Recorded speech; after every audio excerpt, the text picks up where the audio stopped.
The Wreath of Birds. This is for you, little one. Once upon a time, on the edge of a forest, there lived a man and his wife and 2 daughters.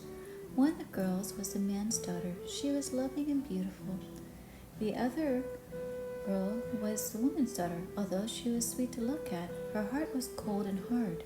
Her mother loved her fiercely and didn't see that her heart was not kind. One day, the man's daughter went with him to the forest to chop wood. As they worked, he chopping and she gathering and stacking the wood, it began to rain. When they became too cold and wet to work any longer, they scampered home, arriving before they realized the axe was been left behind. The man knew the rain and mud would ruin the axe, so he asked his wife's daughter to go into the forest to fetch it, saying, "My daughter and I have worked all day chopping wood and we're tired. As you've been home quietly sewing by the fire instead of working in the rain, will you fetch my axe for me?" The woman's daughter responded rudely, "You expect me to go into the cold rain to get your axe? A little rain won't hurt your daughter because she's already wet. Why should I get wet too? I might catch a cold. Besides, she's stronger than I am, and the extra work will do her good." The man knew there was no use arguing, so he asked his daughter to return to the woods to fetch the axe. By then it was dark, and it was hard for her to see.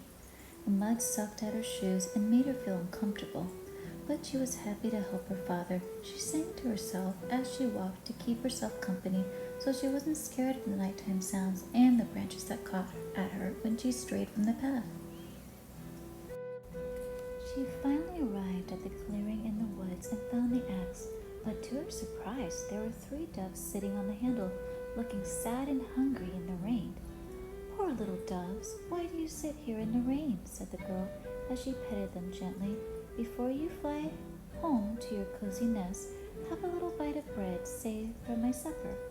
Then I must take this axe where you're sitting on and quickly return home so my father's wife doesn't scold me." And she crumbled the bread for the birds to eat. The birds happily ate the bread, chirping and singing their thanks to the girl. "Goodbye, my friends," as she picked up the axe and started for home. The birds chattered among themselves, saying, "What a kind and sweet girl. I feel so much better after eating that bread. Why, I don't think I could even lift my wings to fly if she had not come along." The birds decided to make her a special gift.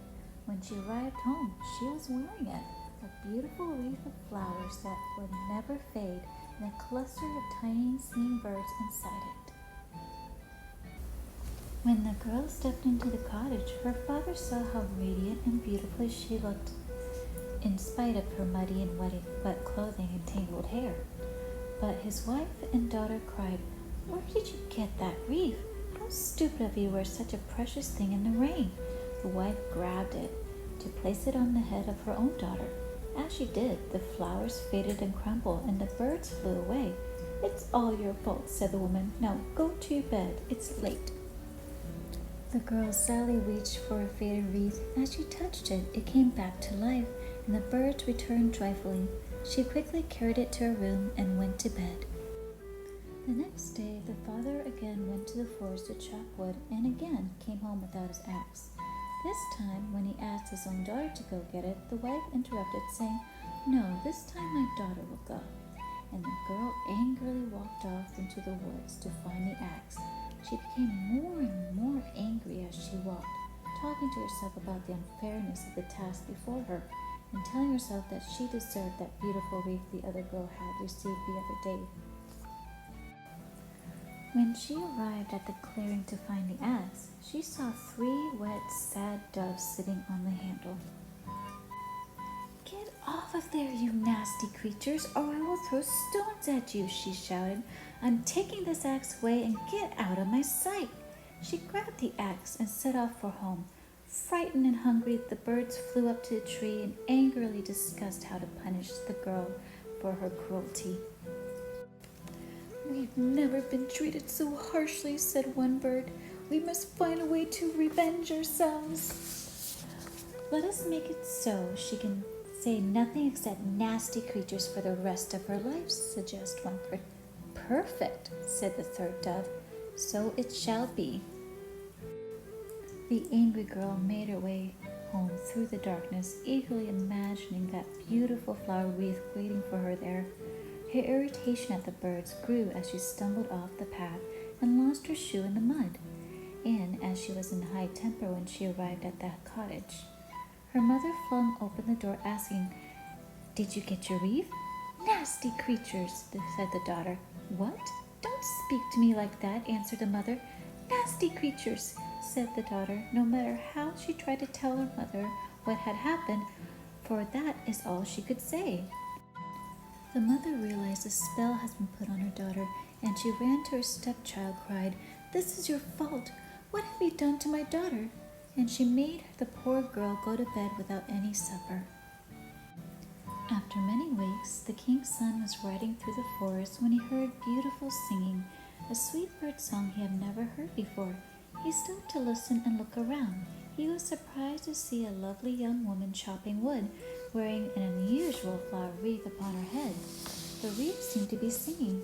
After watching her and listening for a few moments, he approached her. "Fair maiden, who are you, and what are you doing here? How do you come to have such an amazing wreath of flowers and birds upon your head?"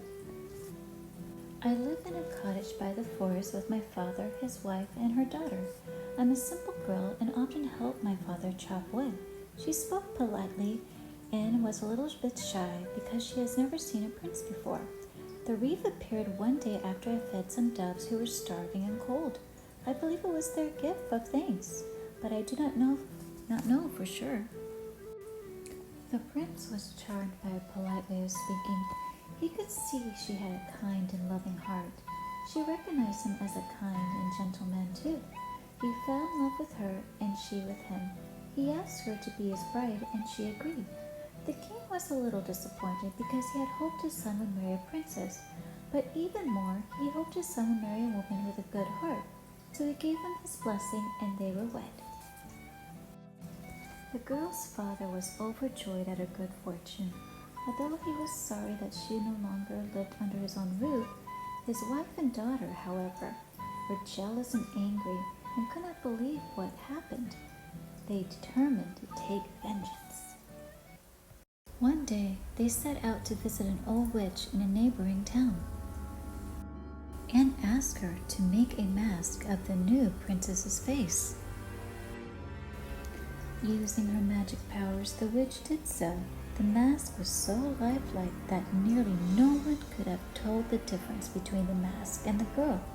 Still, to be sure, the witch told the hard-hearted daughter that when she wore the mask, she should wear a scarf and pretend to have a toothache in order to be left alone to preserve her secret. And so it happened. When the princess invited her old family to visit, her hard-hearted stepsister brought the mask along in her coat pocket. While the princess was standing on a rock by the sea, showing them the beautiful scenery around the palace, the stepmother pushed her off into the water, and she immediately sank in the waves. The woman quickly tied the mask onto her own daughter and wrapped the princess' scarf around her daughter's neck, saying, "We must return to the palace. When you see the prince, rest your cheek on your hand and act as if you're in pain, but above all, do not speak to him. Now, I will return to the witch and ask her to take the spell off so you can finally once again speak normally." When the prince returned to the palace, he found his wife in great pain, holding her cheek in her hand. "My dearest wife," he said, "whatever is wrong? You must be in terrible pain. Tell me." But the girl only muttered under her breath, pointing at her cheek and shaking her head. "Let me fetch the court physicians. Surely they can help you with their balms and cures. I cannot bear to see you in such pain." And then the prince leapt to his feet and turned towards the door. In a panic, knowing the physicians would discover the mask, the girl cried out, "Nasty creatures!" forgetting the spell that prevented her from saying anything. "What do you mean?" gasped the prince, shocked at the way his usually sweet wife had spoken. "You must truly be feeling terrible. Lie down and rest, and perhaps later you will feel better." Late that night, the prince was standing on the balcony, gazing out onto the sea, enjoying the moonlight dancing on the waves. As he watched, a form rose from the water, wearing a wreath upon her head. The woman, for so as it appeared to be, stood upon the sand and stretched her arms towards the palace. How strange, thought the prince. She looks like my wife, who is sleeping in the other room. And he ran out of the palace onto the beach, but there was no one there. I must have imagined it, he thought to himself, as he stared curiously at the waves tossing and shining in the moonlight. The next day the princess appeared to be no better. She held her face in her hand and moaned but could not speak. The prince decided to send the doctors to her without her permission, for he loved his wife too much to allow her to suffer any longer. When they arrived to help the princess, however, she screamed at them over and over, "Nasty creatures! Nasty creatures!" And they were so shocked that they left without examining her. The prince was confused and upset. I must have misjudged my wife, he thought. Perhaps I was wrong in marrying a simple girl from the forest. I thought she had a tender heart, but she must have been only pretending so she could marry a prince. Should I have married the princess my father had already chosen for me? The prince's heart was heavy, and the next night he couldn't sleep. He stood on his balcony, sadly gazing out to the sea. He noticed that the waves moved quietly along when there was no wind, when again he saw a figure like his wife standing on the sand, stretching her arms out towards the palace. Again he ran down to the beach, only to find it empty. The next day the prince had to attend a royal function in another city, and rode away without seeing how his wife was feeling. Perhaps she'll be well when I see her again, he thought, and will once again be the sweet-tempered, kind-hearted girl I married. When he returned at midnight, instead of going to the palace, he went to take a stroll on the beach. As he gazed out in the moonlight, dancing on the waves, which tonight were raging nearly as if in a storm, although the night was perfectly clear, he saw a familiar figure rise from the water and walk up to the sand. Quickly he grabbed her, crying, "You are my wife, my own dear wife. I will never let you go." But as he held her, she turned into a crow that he was holding by the wing. He held fast, and the crow became a rabbit. He held fast, and the rabbit became a fish, and then a snake. He drew his sword and chopped off its head. I hate snakes. Then suddenly, before him, stood his own true wife, with the flower wreath on her head, full of tiny birds singing for joy. In the morning, the false princess' mother arrived with a potion from the witch to put on her daughter's tongue to remove the spell. The potion would only work if the true princess was gone forever, drowned in the sea. If she was still alive, the potion would do nothing. Eagerly, the mother rose her daughter from sleep and placed the potion on her tongue. The girls shouted, "Nasty creatures!" At that very moment, the prince and his true bride entered the room.